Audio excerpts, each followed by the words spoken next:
태풍도 오고 날씨도 꾸덕꾸덕하고 여러 가지 환경이 옛날 같지 않고 좀 힘든 것 같습니다. 거기에다가 수술 받을래, 심판 받을래 자꾸 이야기하시고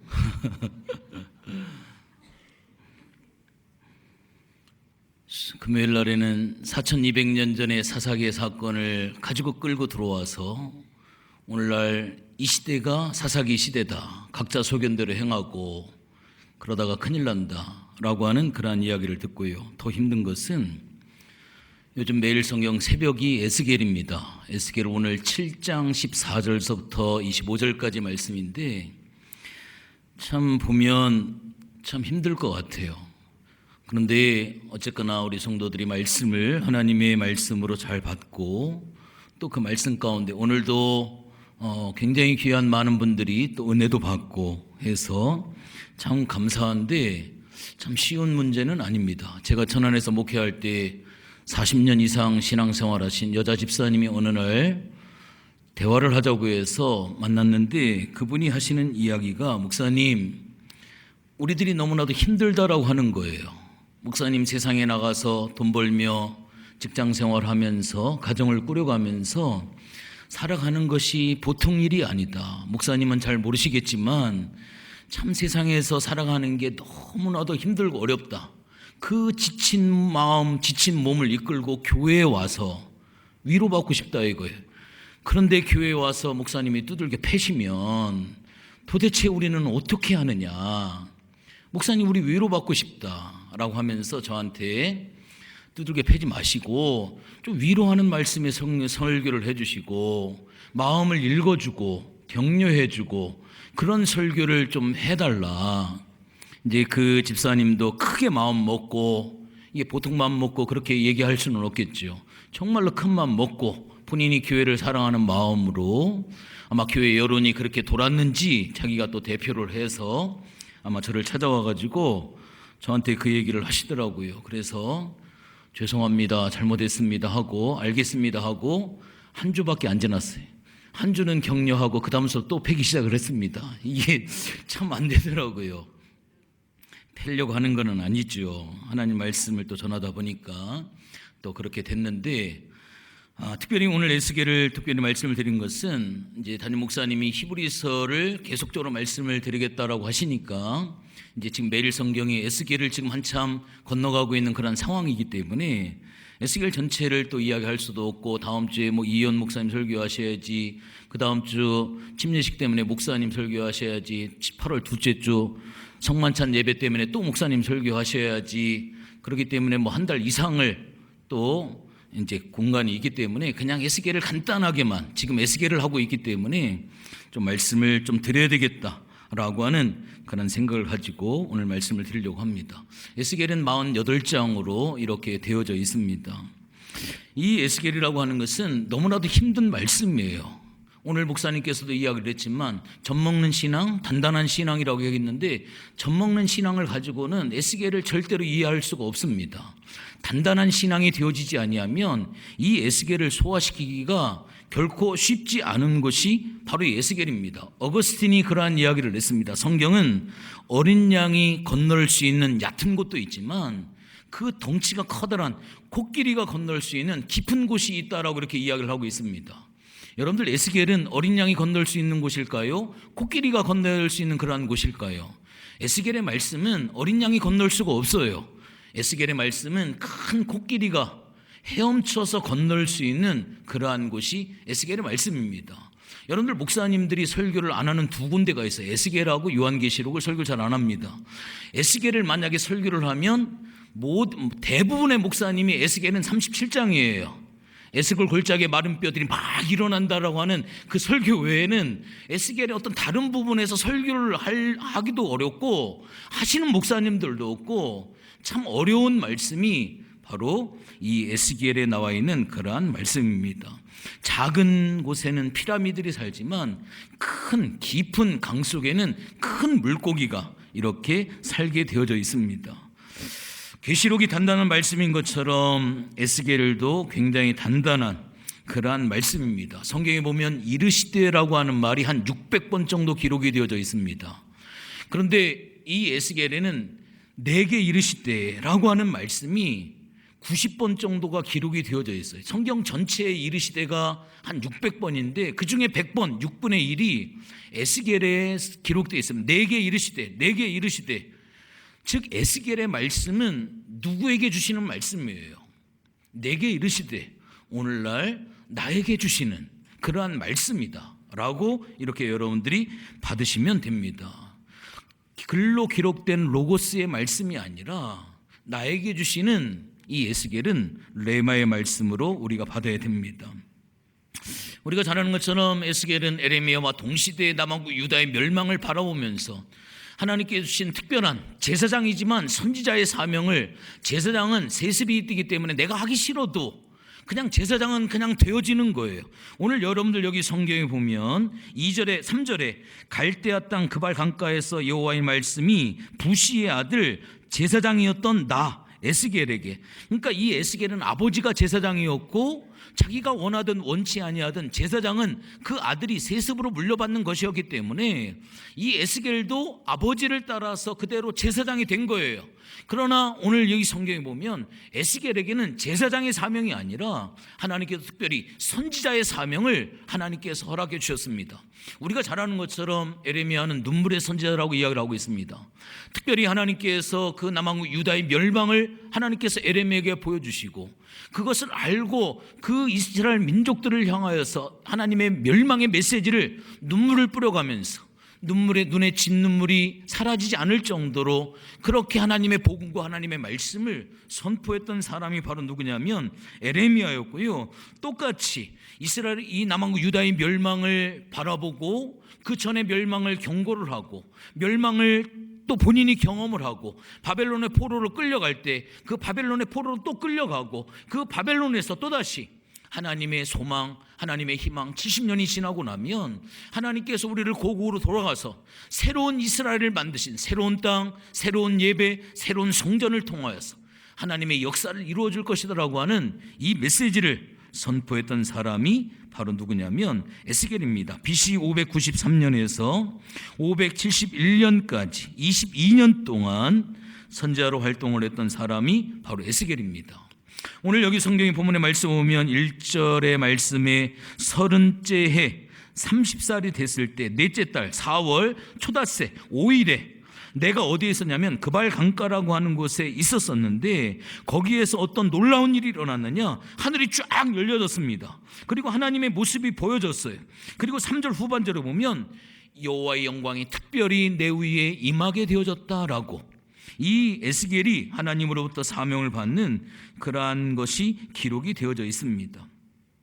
그러니까 에스겔이 30살 되던 해 4월 5일 날 제사장이었던 이 에스겔이 특별히 하나님의 선지자로 사명을 받았던 그러한 날이 되어졌습니다. 2절의 말씀에 보니까 여호야긴 왕이 사로잡힌 지 5년 그달 초 닷새다라고 이렇게 이야기를 하고 있습니다.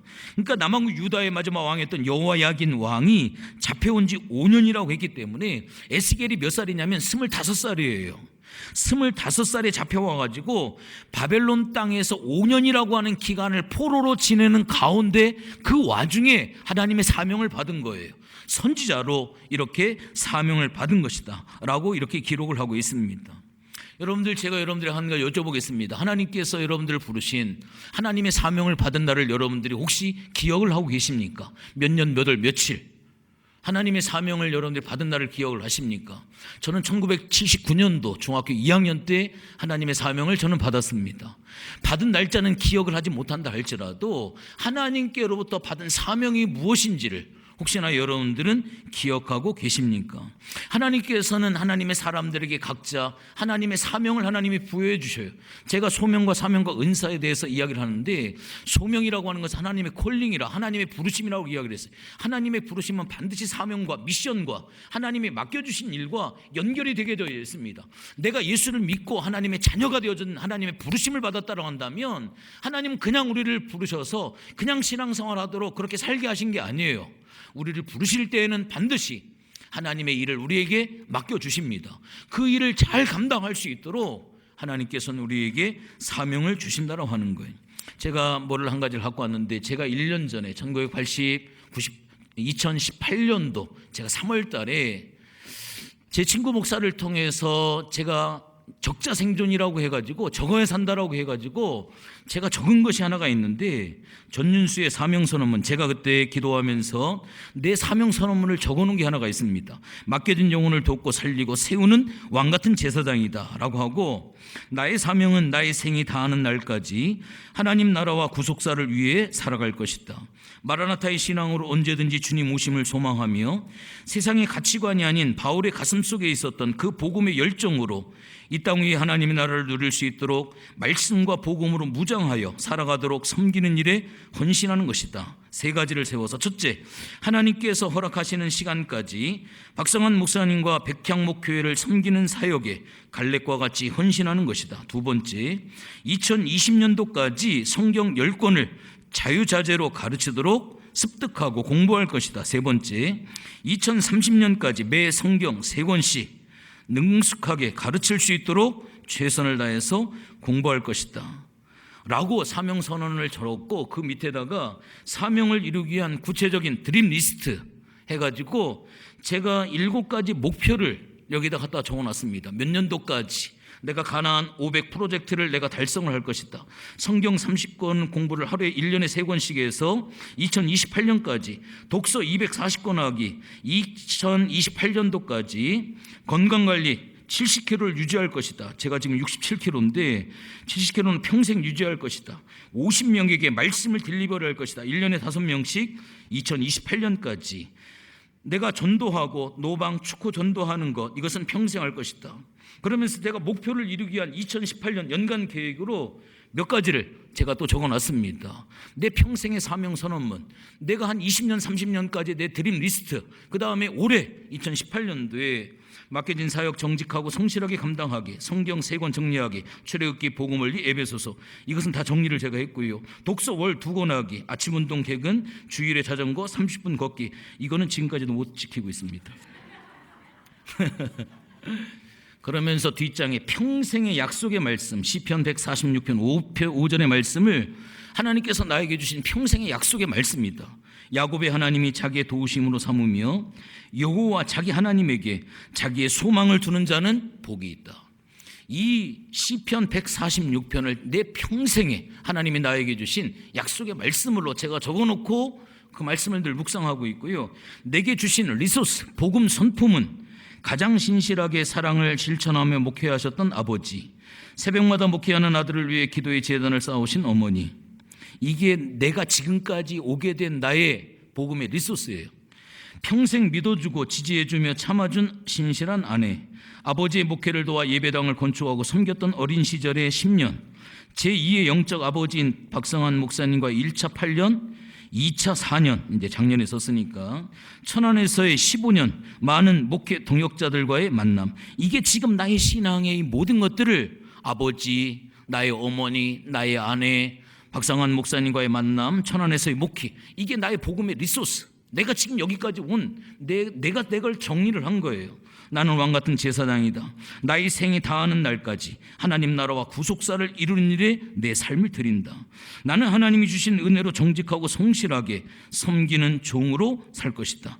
그리고 그 밑에 데일리 카드라고 해가지고 매일마다 왕같은 제사장으로 성경 읽기 30분, 암송 2절, VIP를 위해서, 목장을 위해서, 중보하는 기도, 상속자로 살아가기 위해서 생각 감정을 정리하고, 독서 30분, 운동, 영어 공부, 감사일기 쓰기, 선포 2번, 구속사를 위해서 면담하고 복음을 전도하고 출애굽기 복음 원리를 딜리버리 해주고, 선포, 비비분 피하고 용감 미인 대칭하리라 해서 매 월화 수목금을 내가 체크를 해서 45전 몇 승 몇 패, 45전에서 저는 23승, 24패 이렇게 돼가고 있습니다만, 어쨌거나 내가 매일 내가 데일리 카드를 작성을 하고요.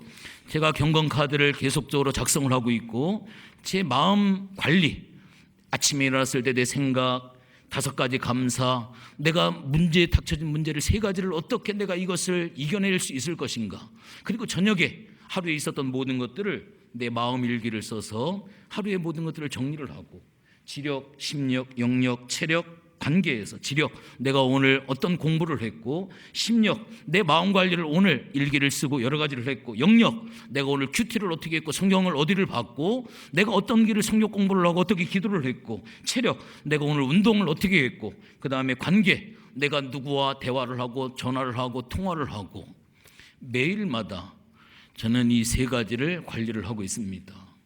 하나님께서 나에게 주신 사명이 무엇인지를 매일 확인하고 매일 점검을 하고, 그것을 매일마다 내 삶에 돌이켜보면서 하루하루를 한 장 한 장 정리를 해 나가듯이 내 삶을 마음 관리를 하고 그렇게 정리를 하는 그러한 삶을 살아가고 있습니다. 저 자랑하려고 하는 것이 아니라 적자생존이기 때문에, 적어야 살기 때문에, 저는 이거를 뼈저리게 체험을 했기 때문에 우리가 이 비전 멘토링을 통해서 적자생존을 우리가 또 하려고 해요. 적어야 살기 때문에 적으려고 하는 거예요. 그래서 내 비전을 적고 내가 할 일을 적고 내가 하나님 앞에 기도하는 것을 적고, 그것을 이번 기회를 통해 귀한 박사님을 모시고 우리가 저희들이 또 이번에 훈련을 하려고 하는 그러한 부분입니다. 여러분들, 하나님께서 우리에게 각자에게 주신 사명이 있습니다. 웨스트민스터 신앙고백 소요리 문답 제1번에 보면 사람의 제일 되는 목적이 과연 무엇이냐, 거기에 이러한 정답이 있습니다. 하나님을 영화롭게 하는 것이고 영원토록 그를 즐거워하는 것이다. 우리가 인생이 살아가는 목적은 하나님을 영화롭게 하고 그분을 즐겁도록 하는 것이다. 제가 전환했을 때 제 모토가 딱 하나가 있습니다. 하나님을 영화롭게, 사람을 후련하게. 이게 제 모토였었어요. 하나님은 영화롭게 해드리고 사람의 마음은 후련하게 해주자 해서, 하나님은 영화롭게, 사람은 후련하게, 달력이고 뭐고, 이게 캐치플레이로, 성은교회 캐치플레이, 하나님을 영화롭게, 사람을 후련하게, 이 캐치플레이를 가지고 했었습니다. 여러분들, 우리의 인생의 삶의 목적이 무엇입니까? 하나님을 영화롭게 하는 것입니다. 여러분들, 이제까지 살아오시면서 사명이 무엇인지 모르고 살았다라고 한다면, 하나님의 사명을 깨닫고 하나님께 영광을 돌리는 삶을 살아가는 여러분들이 꼭 되어지시기를 주님의 이름으로 축원을 드리겠습니다. 오늘 여기 두 번째 보면 에스겔이 사명을 받은 그러한 장소가 있지요.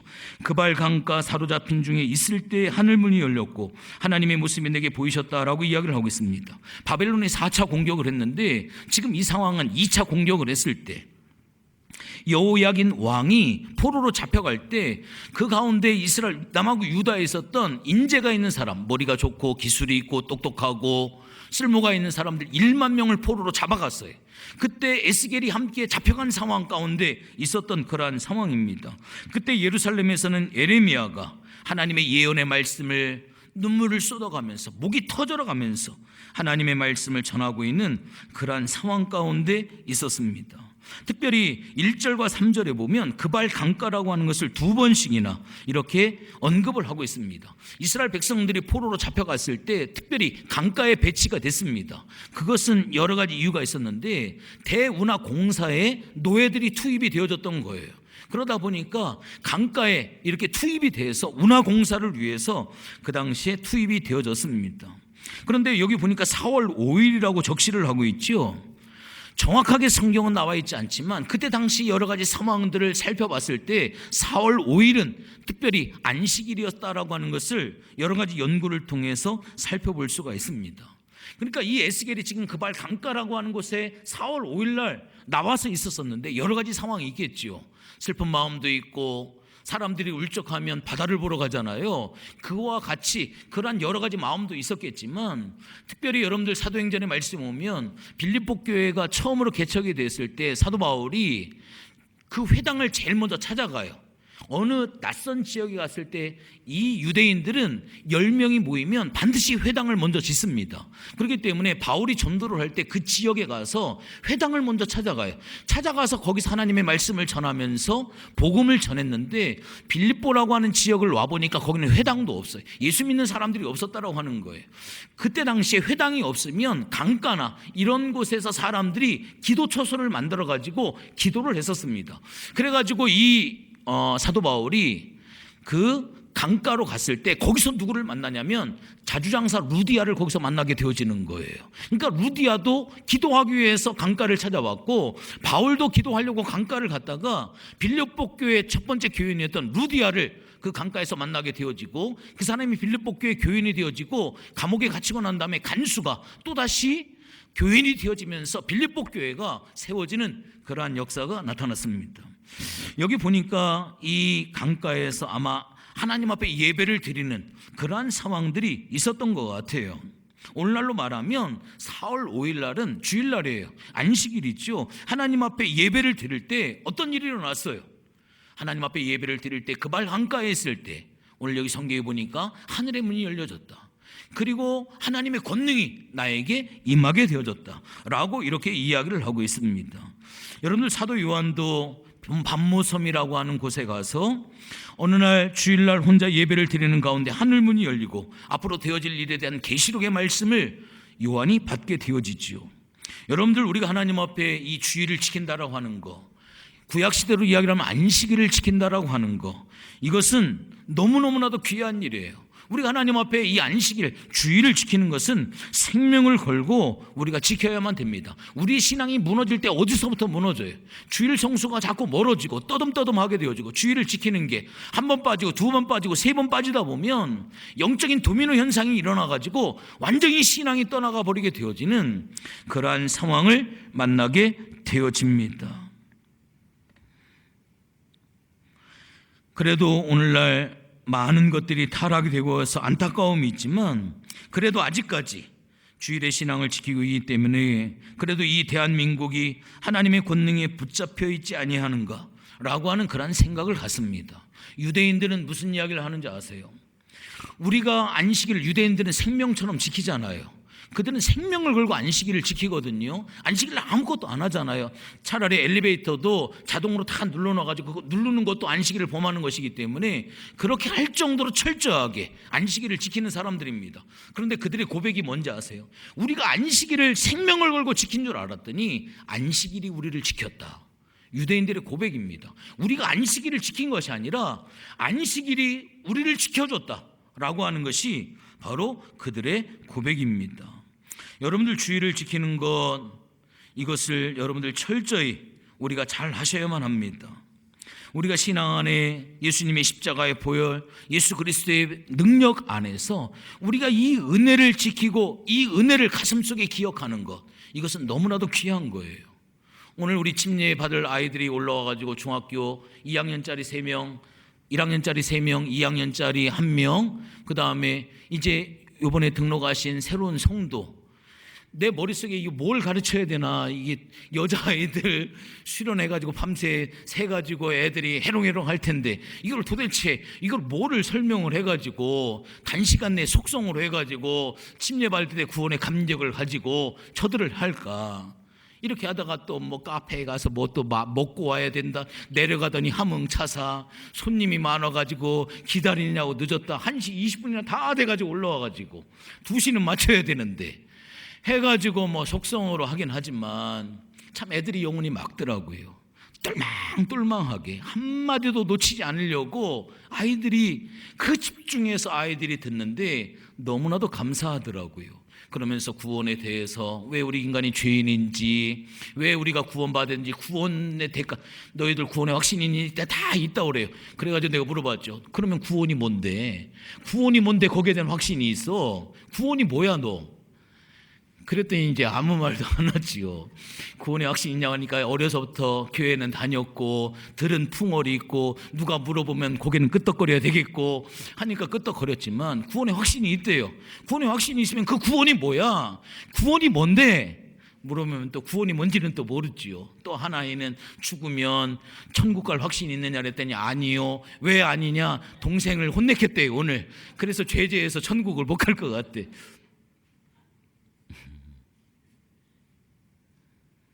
어쨌거나 잘 가르쳐서 구원의 확신에 대한 부분들은 잘 가르쳤습니다만 참 오늘 우리들이 하나님께서 우리에게 주신 이 은혜가 너무나도 귀한 거예요.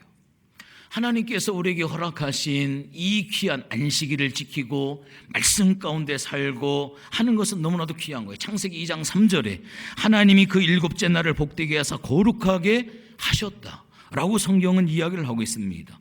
엿새날 이 세상의 것을 창조하시고 하나님이 우리를 위해서 준비해 놓으신 그 어마어마한 복덩어리를 어디에다 갖다가 넣어놨느냐? 안식일에다가 다 갖다 집어넣었다라고 하는 거예요. 그래서 우리 인간을 창조하자마자 우리 인간은 제일 먼저 만나고 경험한 게 안식일이에요. 6째 날 우리 인간이 만들어지고 7째 날 졌기 때문에 우리 인간은 이 세상에 만들어지면서 첫 번째로 하나님이 만들어 놓으신 그 어마어마한 안식일에 부어주신 그 축복을 누릴 수 있도록 하나님께서 우리에게 복 주신 거예요. 그러다 보니까 이 안식일을 범하는 사람은 그냥 죽여라가 아니라 반드시 죽여라. 성경은 그렇게 그 내용만 가지고는 어떻게 하나님이 이럴 수 있을까? 그러나 하나님의 마음의 중심, 그 마음을 알면 그럴 수밖에 없는 그러한 것들을 우리가 알게 되어지지요.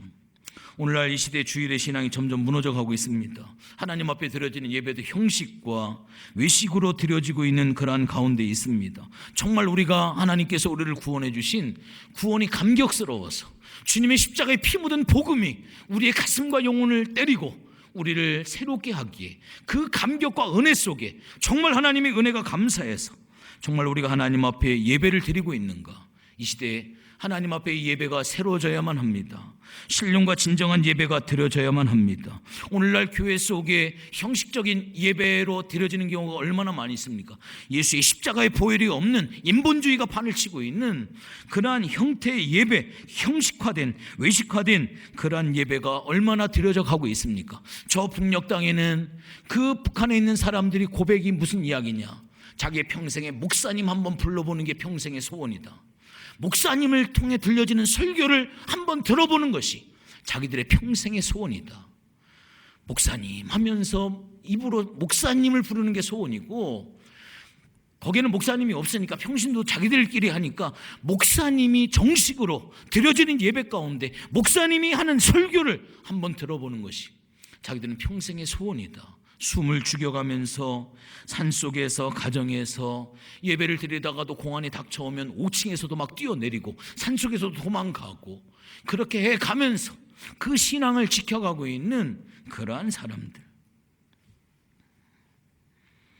예수 그리스도의 피값으로 내가 분명히 구원받은 자라고 한다면 우리 한 사람 한 사람이 하나님 앞에 성전이라고 하는 이 사실을 아셔야만 됩니다. 오늘 이 에스겔은 하나님 앞에 놀라운 영적인 체험을 하고 있습니다.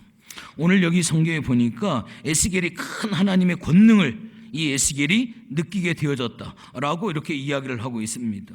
오늘 이 에스겔은 영안이 열리면서 하늘의 문이 열리면서 하나님의 권능이 우리들 속에 임하게 되어지는 이 비밀의 역사를 에스겔은 선포를 하고 있는 거예요. 그러면서 에스겔 1장서부터 48장까지 가운데까지는 하나님의 심판의 말씀을 선포하시고 나머지 절반은 하나님께서 회복하시는 소망의 말씀을 이 에스겔이 선포를 하고 있습니다. 결론적으로 에스겔 전체를 통해서 이 에스겔의 교훈이 뭔지를 한 3가지만 간단하게 좀 말씀을 드리고 마칠게요. 우선적으로 에스겔이 우리에게 주는 교훈이 있습니다. 그것은 하나님의 백성을 향한 하나님의 사랑의 표현은 다양하다라고 하는 것을 에스겔은 보여주고 있습니다. 오늘 낮에 목사님께서 설교하신 거하고 연결이 되어지는 그러한 말씀이에요. 예수를 믿는 하나님의 사랑은 변함이 없으셔요. 영원 무궁하십니다. 영원 전부터 영원 후까지 우리 하나님의 사랑은 끊임이 없으셔요. 변함이 없으셔요. 그런데 중요한 것은 우리가 잘해서도 하나님이 우리를 사랑해 주시지만 우리가 잘못해도 하나님께서는 우리를 사랑해 주신다라고 하는 사실을 아셔야 돼요. 표현이 조금 다를 뿐이다라고 하는 그러한 사실입니다. 우리가 하나님 앞에 충성을 해도 하나님은 우리를 사랑하셔요. 우리가 하나님 앞에 불충성하면 하나님 우리를 사랑하지 않을까요? 불충성해도 하나님이 우리를 사랑합니다. 그런데 그 표현의 방식이 조금 다르다라고 하는 거예요. 우리가 하나님 앞에 충성하고 하나님을 사랑하면 땅에 기름진 것을 통해서 우리에게 풍성하게 하나님이 입혀주시지만 우리가 불충성하게 되어지면 하나님이 매를 통하여서 우리를 치시기도 하고 우리에게 고난을 주시기도 하시면서 표현 방식이 다를 뿐이에요. 하나님은 우리를 사랑하신다라고 하는 이 사실을 아셔야만 됩니다. 여러분들은 하나님의 축복으로 사랑을 경험하실 수도 있고요, 하나님이 내려주시는 매로 말미암아 하나님의 사랑을 경험할 수도 있습니다. 그것은 우리가 알아서 결정을 해야 돼요.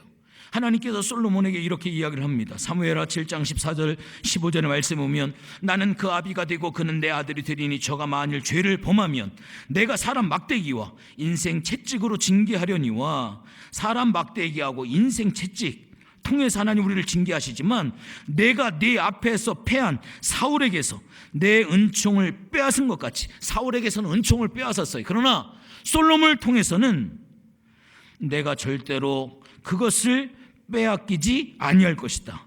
그에게서는 빼앗지 아니할 것이다. 하나님은 우리를 사람 막대기와 인생 채찍, 당근과 채찍이라고 하는 것을 통해서 하나님께서는 우리를 이끌어 가신다라고 하는 거예요. 이 당근과 채찍 속에는 하나님의 사랑이 담겨져 있습니다.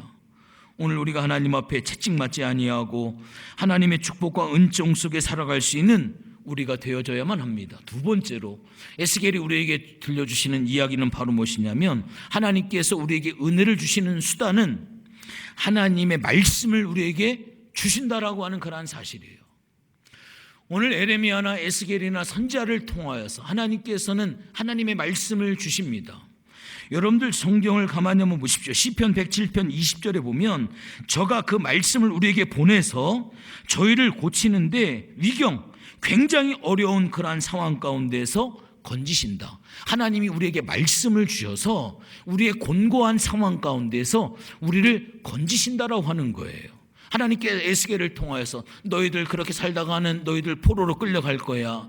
그러면서 그 포로로 끌려가서 70년이 지나고 나면 그것을 견디고 나면 너희들은 다시 돌아올 수 있는 그러한 축복의 날이 있어질 거야 라고 하는 그러한 메시지입니다. 여러분들 2019년도 하나님께서 우리에게 신년 50년의 역사를 허락해 주셨습니다. 지나온 50년 신년의 동행 함께 하신 하나님께서 이제 앞으로 다가올 언약의 하나님, 신실하게 약속을 지켜주실 그 언약의 하나님께서 이제 앞으로 50년을 통하여서 하나님께서 우리에게 함께 하실 텐데 함께 하신 하나님께서 우리에게 말씀을 보내주실 것이다 라고 하는 그러한 사실이에요. 우리에게 들려주시는 그 하나님의 말씀, 그 말씀이 우리를 위경에서 우리를 건져주시고 환난에서 우리를 건져주시고 곤고와 어려움 상황 가운데에서 하나님이 우리에게 말씀을 보내주셔서 그 말씀을 통하여 돌이키고 회개하고 그 말씀 속에 새로운 힘을 얻어서 하나님의 영광을 얻을 수 있는 그러한 은혜의 자리로 우리가 나갈 수 있는 축복을 하나님께서 허락해 주신다라고 하는 겁니다. 2019년도를 통해서 특별히 앞으로 50년을 통하여서 우리 교회 속에 이 민족 속에 여러분들의 가정 속에 여러분들 개인 속에 하나님의 말씀이 들려지기를 원합니다. 하나님께서 보내주시는 그 하나님의 말씀을 아멘으로 귀하게 받을 수 있는 그러한 여러분들이 꼭 되어지시기를 주님의 이름으로 축원을 드리겠습니다. 마지막 세 번째는 에스겔이라고 하는 말은 하나님이 강하게 하신다라고 하는 그런 뜻을 가지고 있습니다. 우리는 견디기 힘들고 어려워요. 여러분들이 여기까지 오신 그 은혜가 바로 무엇이에요? 여러분들 의지로 여기까지 왔습니까? 아니잖아요. 하나님이 여러분들 강하게 하시고 말씀을 통해서 힘주시고 하나님이 은혜를 주셔서 7번 넘어져도 다시 8번 일어나서 지금 여기까지 오셨잖아요. 하나님이 에스겔을 하나님이 강하게 하신다라고 하는 것처럼 하나님이 그렇게 하신다라고 하는 거예요. 여러분들 성경을 통해서 보면 에스겔이 얼마나 어려움을 많이 당했는지 모릅니다. 특별히 에스겔 3장 16절부터 20절까지 말씀 오면 하나님께서 에스겔을 이스라엘의 파수꾼으로 삼아주시겠다라고 말씀을 하셔요. 그래서 에스겔로 하여금 하나님의 복음을 선포하게 하는데 3장 22절부터 27절까지 보면 하나님께 에스겔로 하여금 벙어리 되게 만들어 버리셔요. 그 다음에 5장 1절서부터 말씀에 보면 하나님께서 시청각으로 말씀을 하셔요. 아무리 이야기를 해도 이스라엘 백성들이 듣지를 아니하니까 하나님께서 에스겔을 통하여 시청각으로 에스겔의 머리를 다 깎아버리죠. 에스겔의 수염을 다 깎아버리죠. 그 다음에 하나님께서는 또 4장 12절의 말씀에 보면 하나님께서 어떻게 하시냐면 떡을 만들어 먹는데 인분으로 구워서 먹으라고 하는 거예요. 하나님도 참 참 하나님도 괘씸한 건 아니고 참 하나님이 요상하시죠. 어떻게 사람이 인분을 숯불로 해가지고 떡을 구워 만들어 먹으라 하죠. 그러니까 에스겔이 이것만 하나님 바꿔주실 수 없나요? 하나님이 바꿔주시잖아요. 뭐로 바꿔요? 쇠똥으로 바꿔주셔요.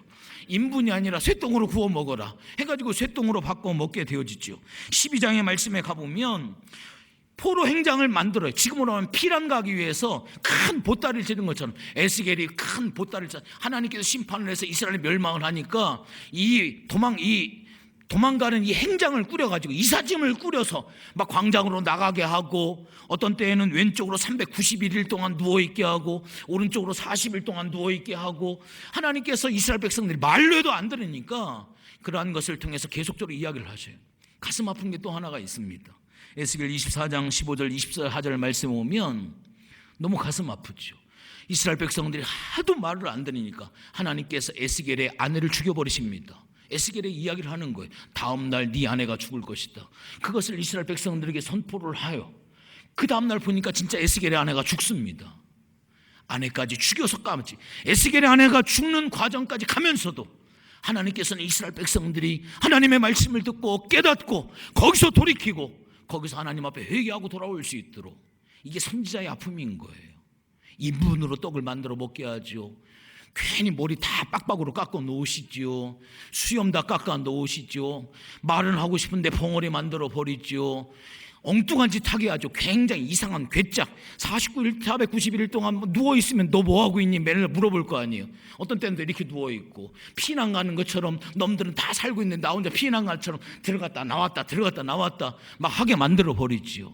사람들이 볼 때는 이상하죠. 왜 저렇게 하고 있나? 저거 미쳤나? 도대체 저거 왜 저러나? 이스라엘 백성들은 이야기도 안 듣죠. 아내까지 죽여서까지도 그들이 회개하고 돌아오기를 하나님은 그렇게 말씀하시는 거예요. 이게 에스겔의 말씀입니다. 너무 기가 막힌 말씀, 너무 가슴 아픈 이야기들. 오늘날 똑같이 선포에도 콧방귀 하나 끼지 아니하고 하나님의 말씀을 가볍게 여기고 그 말씀을 두려움과 떨림으로 받지 아니하고 그 말씀을 전하는 자들이 얼마나 고통스러워하며 얼마나 몸부림을 쳐가면서 돌이키지 않을 것 같은 그런 답답함 속에 그래도 선포해야 되기 때문에 그 선포하는 그 속에서 돌이키지 아니하는 그 아픔, 에스겔 선지자의 시대의 상황만이 아니라 오늘날 동일하게 그런 아픔과 그런 고통 속에서 지금 오늘 한국의 현실들이 강단마다 이 피맺힌 복음이 선포가 되어지지만 깨닫지 못하고 돌이키지 못하는, 그러면서 동일하게 자기 마음대로 살아가건 사사기 시대에 자기 소견대로 살아가 버리고 있는 이 안타까움, 이 서로의 줄다리기 속에서 너무나도 서로가 고통스러운 그런 현장이 되어버린 안타까운 상황들이 에스겔 속에 담겨져 있습니다. 오늘 이 시대 하나님께서 우리에게 주시는 히브리서를 통해 들려주시는 대제사장 되시는 예수 그리스도의 이 궁일하신 은혜, 이 복음에 바로 서 있는 이 말씀, 사사기를 통해 오늘날 이 시대를 점검하고 우리가 하나님 앞에 여호와의 사사가 돼서 시대를 향하여 복음을 선포하고 이 에스겔의 말씀처럼 선지자의 마음, 하나님께서 우리에게 들려주시는 이 말씀을 받을 수 있는 이 은혜가 지금 기회가 있고, 이 은혜가 있다라고 하는 이 귀한 은혜를 우리의 영이 깨서 오늘 하늘의 문이 열리고 하나님의 권능, 영안이 열려져서 하늘이 보이고 하나님의 권능이 임하게 되어지는 이 놀라운 역사를 경험할 수 있는 우리 백향목교회 모든 성도들이 다시 한번 되어지시기를 주님의 이름으로 축원을 드리겠습니다.